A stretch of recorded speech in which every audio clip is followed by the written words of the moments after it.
जो कैथल का मेरा परिवार है और मैं परिवार मानता हूँ, इतना लंबा नाता बन गया है। 3 पीढ़ियों का नाता है ये। हरियाणा 36 बरादरी को साथ लेके बनता है। कोई भी हमारा गांव आप ले लो, 36 के 36 बरादरी आपको वहाँ मिलेंगे। हम सब चाहते हैं कि सबसे कैपेबल, सबसे इंटेलिजेंट, सबसे हार्ड वर्किंग सीएम बने कि हरियाणा का नाम फिर से रोशन हो पाए। तो कौन है इसमें? तो कई दावेदार हैं, आपके पिता भी हैं, शैलजा भी हैं। हरियाणा विधानसभा चुनाव में इस बार कई नए चेहरे मैदान में उतरे हैं। हमारे साथ हैं यंग गन आदित्य सुरजेवाला। सीधा उन्हीं से बात करते हैं। एक छोटी उम्र में एक बड़ी जिम्मेदारी कैथल की, खासतौर पे अगर आपके पता है एंसेस्टर्स का ये है, एक गढ़ माना जाता है। किस एम्बिशन के साथ उतरे हैं? कांग्रेस 10 साल से बाहर रही है पावर में, आपके ऊपर जिम्मेदारी है, ग्रैंडफादर फादर सबकी सीट भी रही है, तो किस तरह से देखते हैं इसको? जो कैथल का मेरा परिवार है और मैं परिवार मानता हूँ, इतना लंबा नाता बन गया है। 3 पीढ़ियों का नाता है ये। इन सब के आशीर्वाद के साथ, इन सब के प्यार के साथ, और जैसे राहुल गांधी जी खुद कहते हैं, वो एक यूथ इंजेक्ट करना चाहते हैं कांग्रेस पार्टी में, युवा को और बड़ा पार्ट बनाना चाहते हैं, ज्यादा रिस्पॉन्सिबिलिटी देना चाहते हैं कांग्रेस पार्टी में। तो उनके आशीर्वाद के साथ उन्होंने हमें टिकट दी। उन्होंने बोला कि जो कैथल है ये तेरा परिवार है, मैं जानता हूं तो इनके लिए इतनी मेहनत करेगा, रात दिन एक करके दिखाएगा, एंड ये तुझे उतना ही प्यार वापस देंगे। सारे के सारे बुजुर्ग, बड़े बुजुर्ग साथी, जवान साथी आपके साथ खड़े होंगे। जस्टिस करो, उनके लिए काम करो। उससे ज्यादा तो क्या होती है हमारी राजनीति? लोगों के लिए काम करना होता है, सेवा करना ही होती है। क्योंकि आप एक पॉलिटिकल फैमिली से आते हैं, कौन आपकी बड़ी प्रेरणा है, इंस्पिरेशन है? सबसे लंबे समय से मेरे दादाजी शमशेर सिंह सुरजेवाला जी, जब से मैं 6-7 साल का था, वो मुझे प्रोग्रामों में लेके जाते थे। वो मेरी बहुत बड़ी इंस्पिरेशन रहे। उसके बाद हमारे राहुल गांधी जी, जब 2004 में वो पहली बार एमपी बने थे, मैं 6-7 साल का ही था, सेम एज। मैं तब से उन्हें लोकसभा सांसद की जो सांसद टीवी पे देख रहा हूँ। जो उनके बोलने का तरीका है, आंदोलन करने का तरीका है, और प्रेम और प्यार बांटने का तरीका है, वो चाहते हैं हमारे देश में हम सुख शांति फैला पाए। क्योंकि जो पिछले 10 साल में नफरत फैली है, जो 36 बरादरी को हम एक दूसरे को तोड़ रहे हैं, जाति धर्म के ऊपर राजनीति कर रहे हैं, वो मेरे दिल को रखता है। क्योंकि हरियाणा 36 बरादरी को साथ लेके बनता है। कोई भी हमारा गांव आप ले लो, 36 के 36 बरादरी आपको वहां मिलेंगे। क्योंकि एकता के साथ ही कोई समाज चल सकता है। और जो हो रहा है पिछले 10 सालों में हमारे हरियाणा में और भारत में, वो इन 36 बरादरी को तोड़ना हो रहा है और हमारे समाज को तोड़ना हो रहा है। क्योंकि आप तोड़ने की बात कर रहे हैं, हरियाणा में लिंचिंग्स हुई हैं, हाल फिलहाल में हमने देखा है कि बॉर्डर एरिया है, गैंग वॉर है, ये सारी चीजें हुई हैं। किस तरह से देखते हैं इन सारी चीजों को? क्योंकि जब ऑपोजिशन में होता है, ये बोलना भी आसान होता है, जो लॉ एंड ऑर्डर संभाल रहा होता है उसके लिए मुश्किल भी होता है, लेकिन जो हाल फिलहाल में हमने एपिसोड्स देखे हैं in terms of lynching, in terms of gang war, बाकी सारी चीजें, इनको कैसे देखते हैं? जो भी आपको सरकार मिलेगी, स्टेट की सरकार, किसी प्रांत की सरकार, वो प्रभावित करती है उसके लोगों को। जो मैसेजेस आपके लीडर्स, आपके विधायक, आपके मंत्री, आपके मुख्यमंत्री बाहर डाल रहे हैं, जो उनके सारे के सारे कार्यकर्ता डाल रहे हैं, लोग उनसे प्रभावित होते हैं। हम सब जानते हैं, कभी कभार सबसे टॉप लीडर्स हमारे भाजपा के हैं, वो अगर सीधा कुछ ना कहे, उनके कार्यकर्ता तो कह रहे हैं।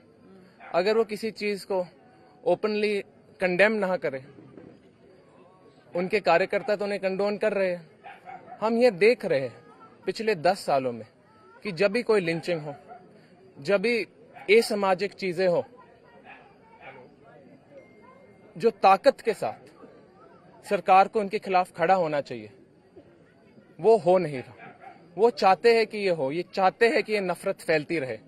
और ऐसे ऐसे हमारे बड़े बुजुर्गों की दुकान है, लेकिन यूथ की जो इश्यूज हैं, अनएम्प्लॉयमेंट हुआ है, अग्निवीर का इशू है, किसानों का इशू है, इनके ऊपर क्या आपका क्या राय है? अगर आप कभी भी हमारा सीटी एग्जाम देखें, आप देखोगे कि अनेक अनेक पोस्टें खाली पड़ी, बट इस सरकार से ढंग से वो एग्जाम दिया ही नहीं जाता। हमारे पेपर लीक हो जाते हैं। जब पेपर लीक नहीं होता, वो स्कोरिंग गलत कर देते हैं, कोर्ट बाद में रिजल्ट को जब्त कर देती है। सरकारी पोस्ट इतनी सारी खुली है, हम इतने सारे रोजगार दे सकते हैं उसी के उसी दिन। प्लस प्राइवेट नौकरी लेके नहीं आए। प्राइवेट नौकरी लेके आने के लिए आपको प्रो बिजनेस होना पड़ता है। हमारे इतने सारे बड़े बड़े पूंजीपति है और हर जगह तो पैसे कमा रहे हैं, फैक्ट्रियां खोल रहे हैं, हरियाणा क्यों नहीं लेके आ रहे? हरियाणा में incredibly high levels of education है, लोग काम करना चाहते हैं, बहुत मेहनती है। देश के बाहर जाके कनाडा ऑस्ट्रेलिया जाके 12-12 घंटे काम कर रहे, अपने खुद के प्रांत में भी करेंगे, अपने घर पे भी करेंगे। बट जो विजन होना चाहिए प्राइवेट जॉब्स का एंड गवर्नमेंट जॉब्स का, वो इस गवर्नमेंट के पास है नहीं। ये सिर्फ बांटने की सरकार है। कांग्रेस के लिए अग्निवीर कितना बड़ा मुद्दा है? एक बड़ा तबका है जो कि सेना में भर्ती होता है। अग्निवीर हमारे लिए बहुत बड़ा इशू शुरुआत से है। पंजाब हरियाणा के हमारे जो बच्चे हैं, मेरे उम्र के जो साथी हैं, सबसे ज्यादा हम फौज में जाते हैं। जो आदर और सम्मान मिलता है फौज में होने का, उस एक बहुत बड़ा मुद्दा है हमारे लिए।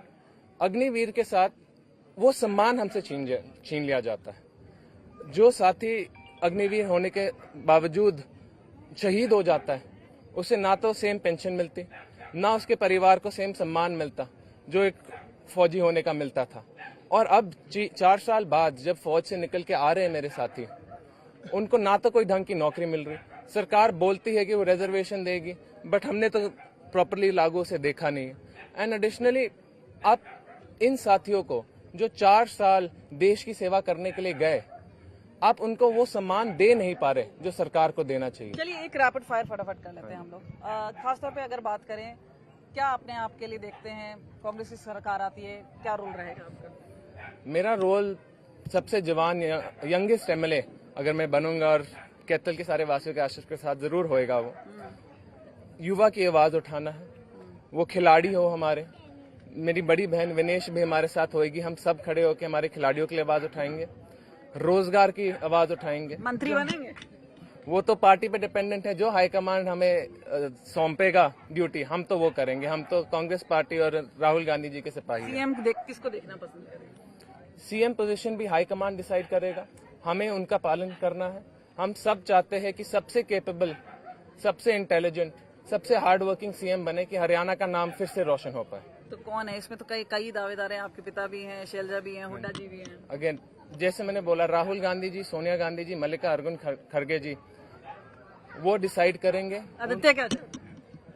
मैं पार्टी हाईकमांड का जो भी डिसीजन होएगा मैं उसका पालन करूंगा, क्योंकि मैं जानता हूँ वो सबसे ज्यादा बेहतर जानते हैं हमारे प्रांत के लिए सबसे अच्छा सीएम कौन बनेगा। कौन? एज आई सेड, जो भी वो डिसाइड करेंगे, हाईकमांड जो भी डिसाइड करेगी, हम उसका पूरा पालन करेंगे। अच्छा। And issue closest to your heart, सबसे करीबी कौन सा इशू है जो आपको लग रहा है? मैं 5 साल बाहर रहा, मैंने देखा मेरे इतने साथी देश छोड़ के डंकी से या स्टूडेंट वीजा पे बाहर जा रहे हैं। वो इसलिए जा रहे हैं क्योंकि उनको लगता है उनका भविष्य रहा नहीं, हमारे गाँव में उनको लगता है कुछ यहाँ रहा नहीं। ये सारा का सारा बेरोजगारी की वजह से है। रोजगार लाना हरियाणा के भविष्य के लिए बहुत महत्वपूर्ण है, अदरवाइज हमारे गांव खाली हो जाएंगे, शहर खाली हो जाएंगे। आदित्य सुरजेवाला एक नई पारी शुरू कर रहे हैं और खासतौर पर परिवार के साथ, और खासतौर पे एक लेगेसी है इनकी, तो ये देखना होगा। Thank you so much. तो ये हम इनकी जहाँ पे स्पीच शुरू होने वाली है, लेकिन आपको मिलवा रहे थे यंग गन से।